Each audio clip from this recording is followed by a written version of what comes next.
Corona संक्रमितों के मामले में चौथे नंबर पर पहुंचा भारत। भारत ने स्पेन और इंग्लैंड को भी पछाड़ दिया। देश में कोरोना मरीजों की तादाद करीब 3 लाख। भारत में हर दिन टूट रहे हैं कोरोना संक्रमितों के रिकॉर्ड। महाराष्ट्र और दिल्ली में एक दिन में मिले सबसे ज़्यादा मरीज। पंजाब में तो फिर से लगा दिया गया लॉकडाउन। 25 मार्च से देश भर में लॉकडाउन लागू हो गया था। सरकार ने एक के बाद एक कई बार लॉकडाउन लगाए। इन लॉकडाउन के कारण पूरा देश थम गया था और मजबूरन मोदी सरकार को लॉकडाउन खोलने का ऐलान करना पड़ा। जैसे ही देश फिर से खुला वैसे ही कोरोना मरीजों की बाढ़ सी आ गई।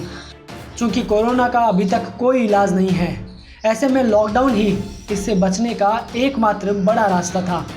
लेकिन चीन के बाद दुनिया की सबसे ज़्यादा आबादी और सीमित संसाधनों वाले देश में मजबूरन 1 जून से लॉकडाउन के 5वें चरण के बीच अनलॉकिंग की प्रक्रिया शुरू कर दी गई, जिसके नतीजे आप सबके सामने हैं।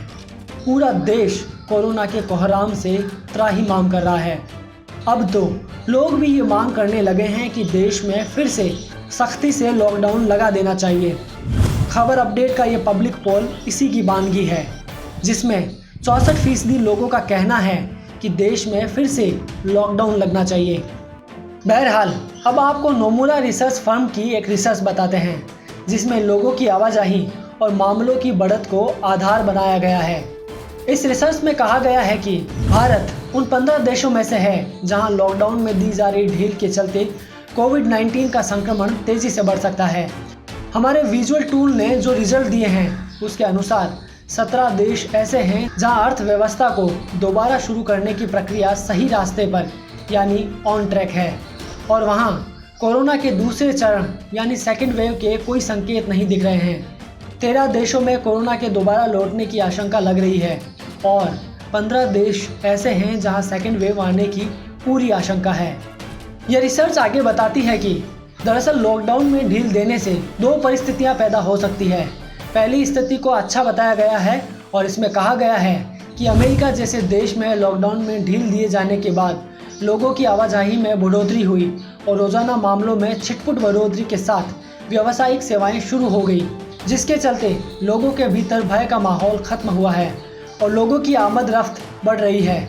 जैसे जैसे नए मामलों की संख्या में कमी आएगी, लोगों के बीच पॉजिटिव फीडबैक जाएगा। वहीं दूसरी परिस्थिति है बुरी, जहां कोरोना कर्व फ्लैट नहीं हो रहा और रोज़ नए मामले बड़ी संख्या में आ रहे हैं। ऐसे में लोगों के भीतर भय बना हुआ है और लोगों की आवाजाही बहुत कम हो रही है। गंभीर हालातों में कुछ जगहों पर फिर से लॉकडाउन लगाया जा सकता है। आपको बता दें कि रिपोर्ट में किए गए विश्लेषण के तहत 45 देशों को शामिल किया गया है, जिसमें 3 समूह बनाए गए हैं। इसमें पहला है ऑन ट्रैक यानी सही रास्ते पर, दूसरा है चेतावनी यानी वार्निंग साइन और तीसरा है danger zone. Bharat danger zone में है। भारत के साथ इंडोनेशिया, चिली और पाकिस्तान, स्वीडन, सिंगापुर, दक्षिण अफ्रीका और कनाडा सरीखे देश शामिल हैं। वहीं जिन देशों में परिस्थिति बेहतर बताई जा रही है उसमें फ्रांस, इटली और दक्षिण कोरिया शामिल है, जबकि अमेरिका और ब्रिटेन जैसे देश चेतावनी यानी वार्निंग साइन श्रेणी में शामिल है। वहीं विश्व स्वास्थ्य संगठन ने भी देशों से अपील की है कि ये समय किसी भी देश के लिए सब कुछ खुला छोड़ देने का नहीं है। बहरहाल आपका लॉकडाउन को लेकर क्या कहना है?